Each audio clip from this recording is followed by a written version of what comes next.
चलो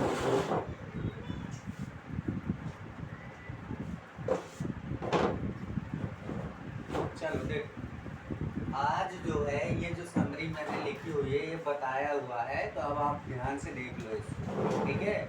यानी कि जो आपके बेसिकली आर्टिकल्स है और मैंने बताए हुए उस पर लात मत मारना, नहीं हिल जाएगा। देख, अब एक्चुअली मैं ये भारतीय यानी इंडियन कॉन्स्टिट्यूशन के पार्ट की बात कर रहा है, भाग की, और आर्टिकल्स की बात कर रहा है। जो भाग यानी कि 22 भाग मैंने बताए थे, आर्टिकल्स यानी 395 तक बताए।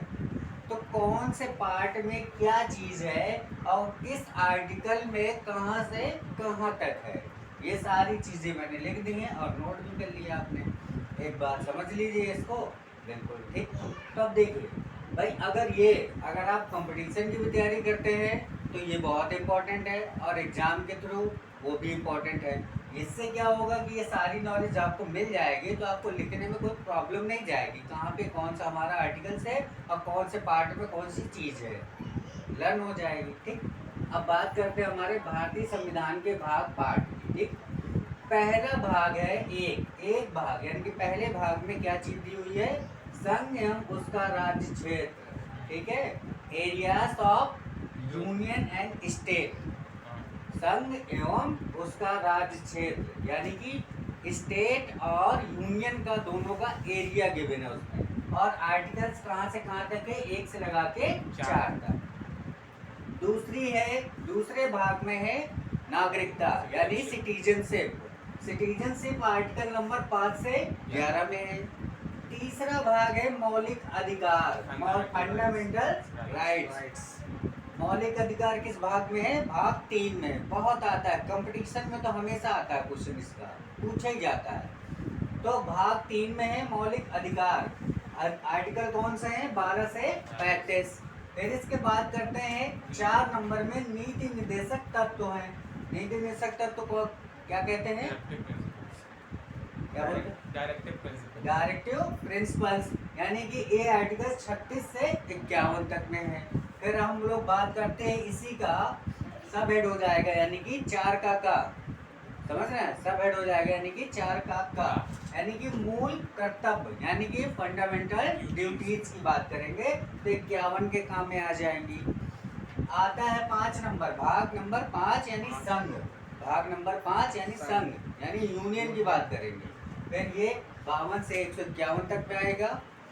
अगला है भाग नंबर 6 यानी कि राज्य। तो राज्य आपका स्टेट यानी कि 152 से 237 तक में है। फिर है 7 नंबर में भाग 7 में पहली अनुसूची के भाग खा के राज्य, ठीक है, यानी कि ये कह रहा है यहाँ पे schedule first of part state of schedule first part, ठीक है, यानी कि 238 में है ये। और फिर आगे आ जाता है, देखो राज्य संघ से हमारे रिलेटिव 2-3 तो आपको पार्ट में मिलेगा, लेकिन सब में अलग अलग चीजें मिलेंगी। फिर 8 नंबर भाग में आ गए हम लोग, संघ एवं राज्य।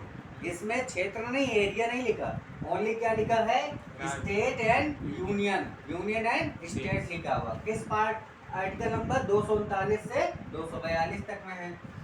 फिर पंचायतें हैं, ये हमारी भाग 9 में है। तो 9 में का और खा, ठीक है, 9 में ही का और खा, पंचायत भी है, नगर पालिका भी है, सहकारी समिति भी है। पंचायतें यानी नगर पालिका म्यूनिसिपल पार्टी, सहकारी समिति यानी कि कोऑपरेटिव सोसाइटी। 243 में का खा गा घा, मतलब ए से लगा के जेड तक में सारी चीजें आ जाएंगी, ठीक है, इसी के अंडर में आ जाएंगी सारी चीजें। अब बात करते हैं भाग 10 में क्या है, अनुसूचित और जनजाति क्षेत्र, ठीक है, अनुसूचित बात ये हो गई हमारी, और ये किस में है, 244 में, ठीक।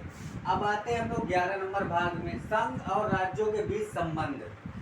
पहला है राज्य क्षेत्र, फिर है संघ एवं राज्य, फिर आगे 11 नंबर में आ गए हम लोग संघ और राज्यों के बीच संबंध। ये किस भाग में है, 11 नंबर में है, और अनुच्छेद 245 से 263। बात करते हैं 12 नंबर भाग में, तो व्यक्ति संपत्ति समुदाय और वाद। ये किस भाग में, 12 नंबर में 264 से 300 का तक, यानी कि जो संपत्ति वगैरह आप रखते हैं ठीक है, वो किस मतलब वो दायरे में आती है, किस भाग में आती है, कौन से आर्टिकल में आती है, तो भाग नंबर 12 और 264 से 307 तक में आती है। अगला है भाग नंबर 13, भारत के राज्य क्षेत्र के भीतर व्यापार वाणिज्य समागम, यानी कि आप किसी भी राज्य में आना जाना, आपका व्यापार करना, ठीक है, खाना पीना रहना धोना, ये सारी चीजें भाग किस में है, 13 में है और 301 से 307 तक में है। ठीक, अब बात करते हैं हम लोग आगे भाग नंबर 14 की। तो संघ एवं राज्यों की अधीन सेवाएं, यानी कि जो आप नौकरी करते हैं, IAS PCS वगैरह, ये बड़ी बड़ी जॉबें करते हैं, तो इनके अधीन जो सेवाएं आप प्रदान करते हैं, ठीक है, तो एक किसमें है, 308 से 323 के बीच में मिलेंगी। क्लियर हुआ। फिर भाग नंबर 14 का का, यानी कि 14 हो गया और 14 का का हो गया, ठीक है, अधिकरण, यानी कि इसी से रिलेटिव है ये, 323 का है, 323 का का है। फिर आगे बात करते हैं निर्वाचन। निर्वाचन मीन्स होता है इलेक्शन, जो इलेक्शन वगैरह करवाए जाते हैं, राज्यों में हो, जिले में हो, पूरे देश में हो, कहीं पर भी हो, ठीक है, किस में आएगा, 324 से 329 तक में आ जाएगा। अगला है 16 नंबर, भाग 16, कुछ वर्गों के संबंध में विषय उपबंध, ठीक है, कुछ वर्गों के संबंध में, कुछ वर्ग वगैरह जो होते हैं विशेष उपबंध होते हैं, उनके लिए बनाए जाते हैं। अल्पसंख्यक हो गए, आदिवासी हो गए, बहुत सारे लोग हो गए, तो ये 330 से 342 तक में, ठीक है। 17 यानी राजभाषा, लैंग्वेज की बात, ऑफिशियल लैंग्वेज की बात करते हैं हम लोग, तो 343 से 351 तक में मिलेगा। 18 इमरजेंसी की बात करेंगे, ठीक है, नेशनल इमरजेंसी जो लगाई जाती है, इसी में तीनों चीजें आती हैं नेशनल इमरजेंसी। आपात उपबंध 352 से 360। फिर अगला है प्रकीर्णन। प्रकीर्णन मीन्स होता है अन्न, जो इतने भी सारी चीजें जो बची उची हुई है, तो इसमें डाल दिया जाता है। 361 से 367 में आ जाएगा। 20 भाग 20 संविधान संशोधन, यानी कि कॉन्स्टिट्यूशन अमेंडमेंट, ये किस भाग में है, 20 में है और 368 में है, आर्टिकल नंबर 368 हो गया। 21 भाग 21 अस्थायी संक्रमणकालीन और विशेष उपबंध, अस्थायी संक्रमणकालीन और विशेष उपबंध, ये किस आर्टिकल से, 369 से 392 तक।